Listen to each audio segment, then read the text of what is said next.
Okay, let me talk about nurturing innovation, how we did it in Japan.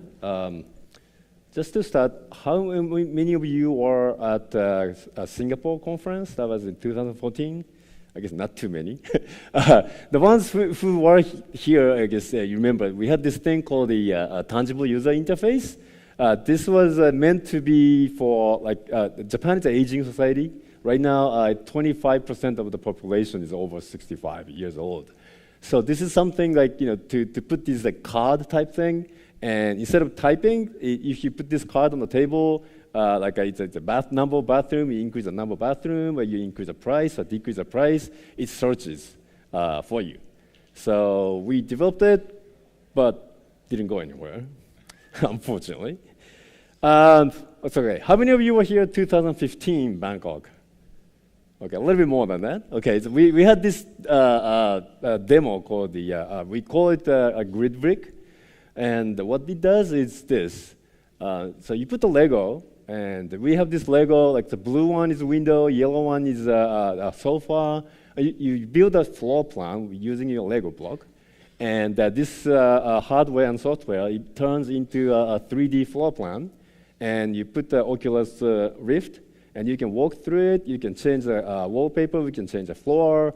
You can change the lighting. What it looks like in a dark night or daytime. So it was great. A lot of people who were here loved it. And we also have a different VR type solution for our clients. This is more simple cardboard, Google Cardboard type. It's just a cardboard. Put in a smartphone. You walk through it. How many of you think this one is more commercially successful than this one? Okay, none. I guess a lot of people think this is more successful. Yes, you're true. So this one we got a lot of press, a lot of press attention. Like a lot of TV programs came to our office. We went to a bunch of conferences, including Property Portal Watch. Everybody loved it. But we have one, maybe two clients who bought this one. This side, like 400 projects are using this one. So this is much more popular. So that's a challenge of innovation, right? We always want to be like bleeding edge, cutting edge, but sometimes we are too early. So quick introduction of what next is. Well, before that, I guess I'll just say market size of Japan. It's a big market. It's a billion yen. It's about if it's 100, it's about 110 right now. But if it's like 100 yen per $1, let's say it's like $3,859 million is the total size of the real estate advertising market. And blue side is online. So like we started from rental market, so it's like $499 million market in online rental, and we dominate that market. Our revenue last year was it's not last year. It's fiscal year 2015. Our fiscal year ends in March, so we don't have the 2016 results yet. But last year was $257 million, more or less. This year, the guidance this year ending this month, our guidance is a little bit over $300 million. Our clients are growing. We have 20,000 clients. Listings 8.15 million listings, and it's a lot. It's Japan, big. Last year when I presented, it was about 6 million. Now it's 8.15. We got these awards, Google Play, the #1 in like a Gomez ranking.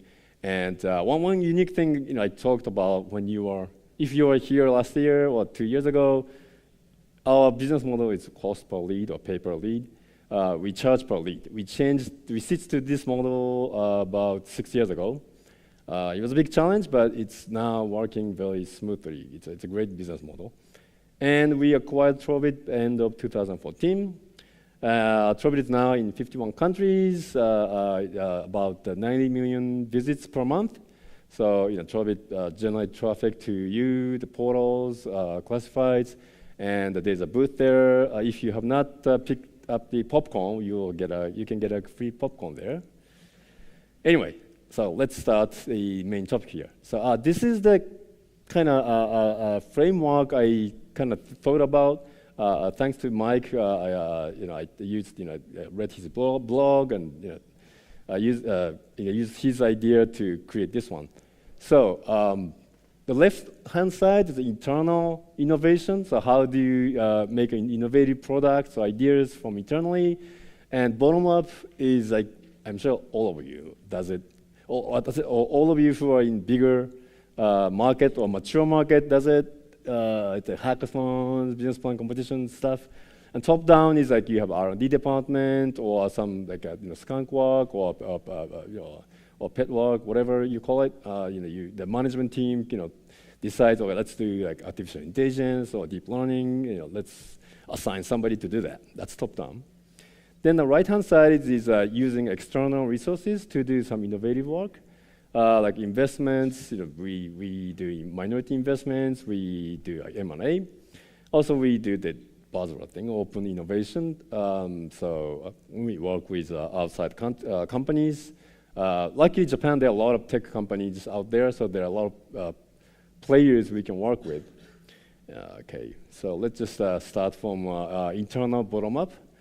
So we do like these hackathons and business plan competitions twice a year hackathon and twice a year business plan competitions. The one successful example is this thing called the home storage, or the name of the company is called Lifeful Space. It's a storage. It's like a portal for self-storage services. So if you want a large storage space inside of Tokyo, you look at how many a square meter you want, which location, the price range, and you search for it. And this, I think, when did we start? 4 years ago. It was just born out of our business plan competition.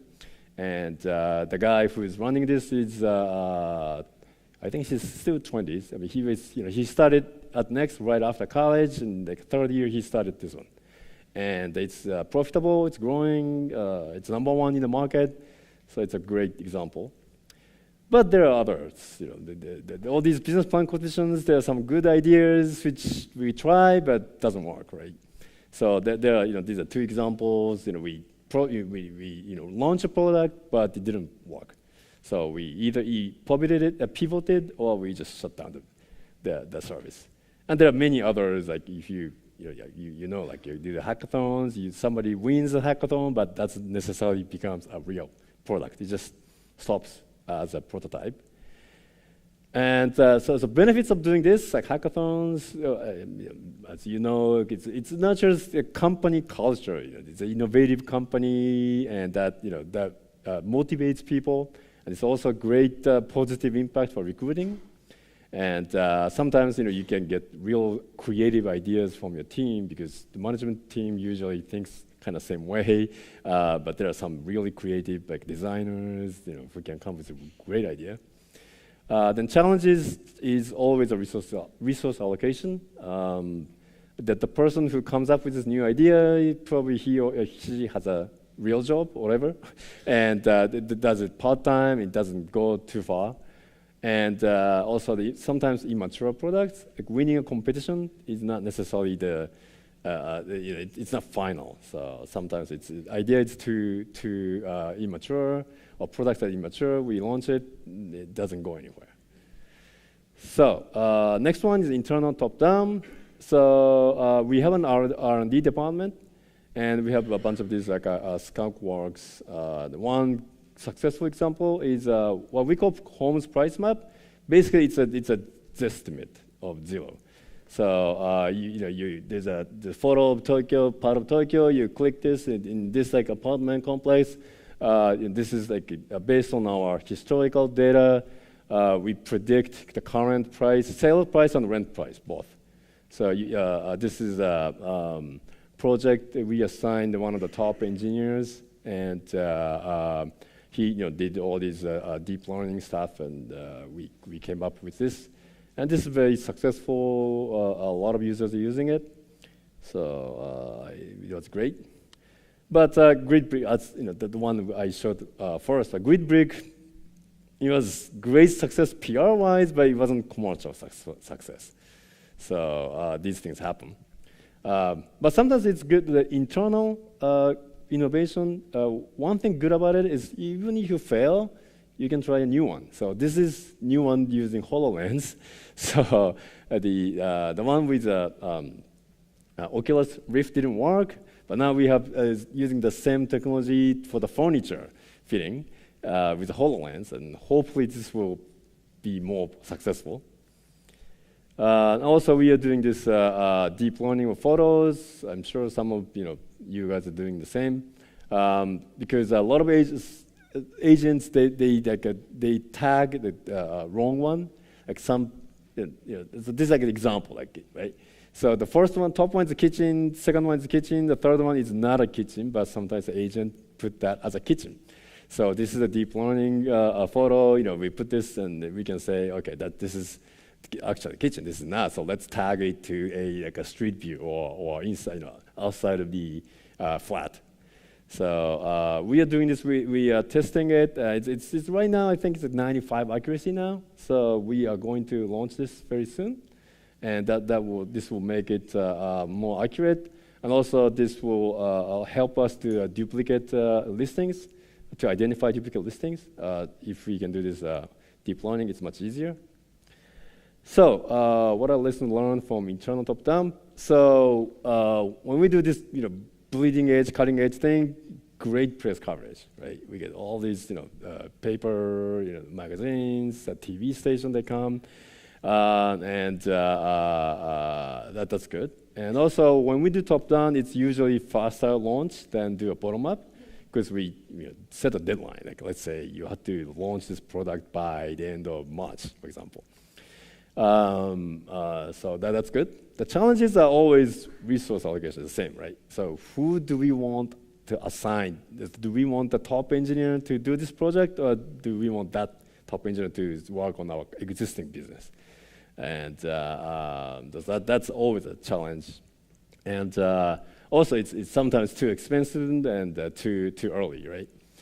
Just like a grid brick. If it's too early, if it's too expensive for developers, versus that simple Google Cardboard type thing. That's cheaper, so that was it.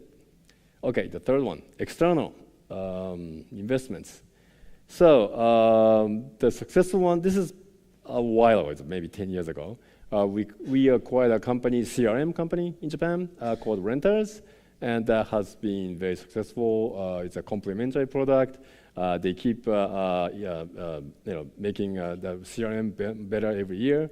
Also, they have this feed syndication software too. So this was a great match, and that's complementary for both. That help us to increase the number of agents, and also they get benefit from being part of the next group. Not so successful is just one company called Gluth we invested. It was like a video. It makes a person take a video really easy. Like you just use it on a phone, and you just takes like 5-second video. You can edit it, put a music. It was easy. So our idea was to invest in this startup and to let the agents use this product. But what happened? And I know probably some of you have the same experience. When you do minority investments, and when the company is not going as planned, the company needs sometimes pivots. So they pivoted. So but, we are minority investor. We couldn't stop doing that. So they are now doing more video technology for professionals, not the students or agents. So they're more high-tech stuff, so it's not, it didn't work as we planned. But we still like to invest. So this is like one example we recently did. So we acquired about 50% of a crowdfunding platform, because of real estate crowdfunding, I think we are coming. So that we're hoping this can work in Japan. So the lessons learned from investments. So if you do investments fast, right? You don't have to do from scratch. So it's a much faster time to market, and usually proven track record. It's much better than like something out of hackathon. Somebody's already built a product. It's already there's maybe a user or client, so it's more proven. But and also it's a different company, so it's smaller resource allocation issue. If it's internal innovation, there's always the resource allocation of the top engineer that he or she should be doing the new innovative ones or the existing business. But if you do investments or acquire a company, usually the engineer or the resources come with it, so you don't have to worry about that resource allocation issue. But there are challenges. So first of all, you have to choose the right partner. Just like we had a session before. There are a lot of startups out there, and we have to choose the right one. Also, there's some potential demotivation of internal innovators because if somebody internally is doing similar thing and we buy a different company which is doing similar thing, maybe this person gets demotivated. So we need to take care of that.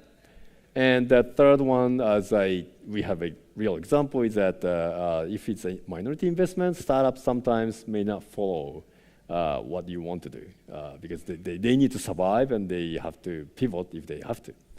So and the last one, sometimes if it's outside company, there isn't enough good connection with the existing departments. So that's sometimes the challenge of bridging the gap between the outside startup and internal resources. Okay. The external open innovation. So we do this a lot. One example is the DMP, Data Management Platform Service. This one, we do that for our developer client. So we have this audience data from homes, co.jp, plus developer audience data. We use a technology of outside company to some of the deep big data, merging these two data, and optimize the content, website content, or CRM, and email, bunch of things.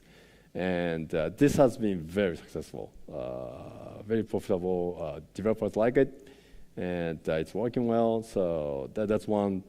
For us, it's a good open innovation type product. This one, I think I presented last year too.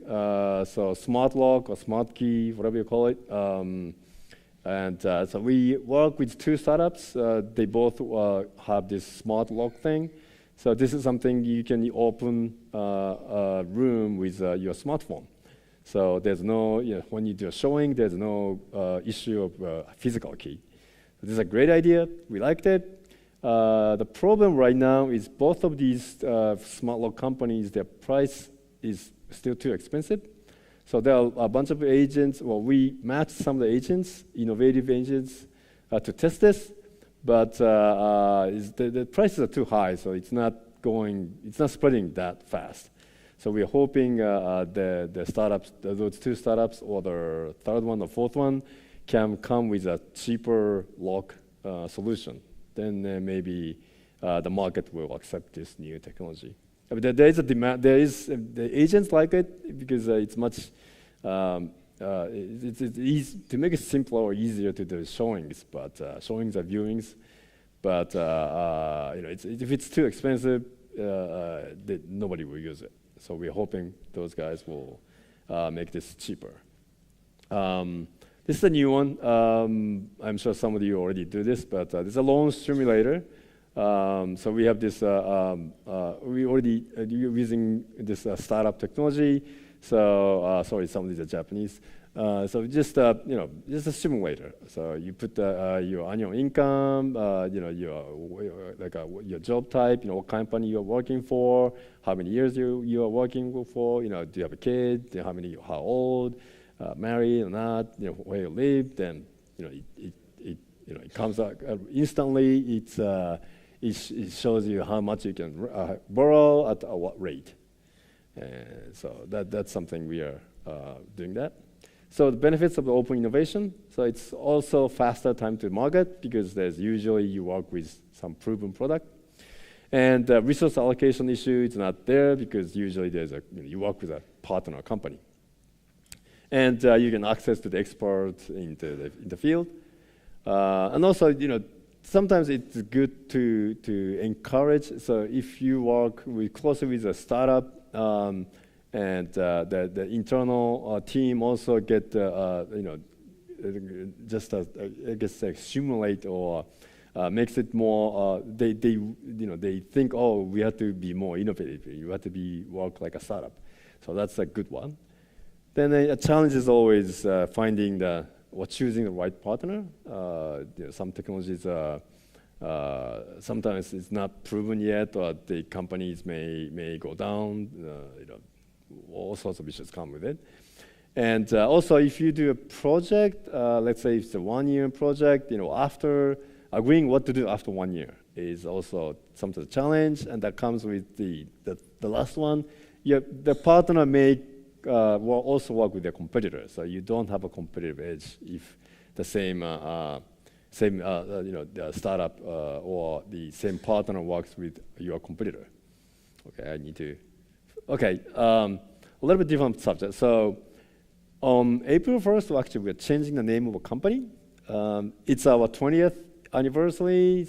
We have been doing this business 20 years. So we're changing the name from Next to Lifeful. We already use Lifeful name in Indonesia and Australia, but in Japan too. So those of you who have my business card, my email address will change. Sorry, I don't have a new business card yet, but for those who have my trophy business card, that doesn't change. But so next will change to Lifeful, and we're also moving our headquarters to the different building in Tokyo. And guess what? We're gonna have this co-working space because we like this open innovation a lot. So this is a space. We'll have a bunch of startups. We'll have a deep discounted rent for the startups. They can use our offices. It's nice and open, and so that we can do more this open innovation type work with startups. So I guess that's time is up. So I guess that. So it's just I just wanted to give you some of these. Just share these our successes and failures. Oops, it's not working well. Okay. So it's just that just thinking about this framework and what works. I know it's different depending on your market. Japan open innovation works well because there are a lot of tech companies, and investment is a little bit tougher because there aren't that many startups in real estate in Japan. There are a lot of tech startups, but not in real estate compared with, like, let's say Silicon Valley, New York, or London. There are a lot of these real estate tech, prop tech startups. In Japan, there aren't. So there aren't that many companies we can invest. But there are all these other tech companies who are not focused on real estate. Then we can work with them to customize to our in the real estate. And that's why we do a lot of open innovation. Anyway, thanks.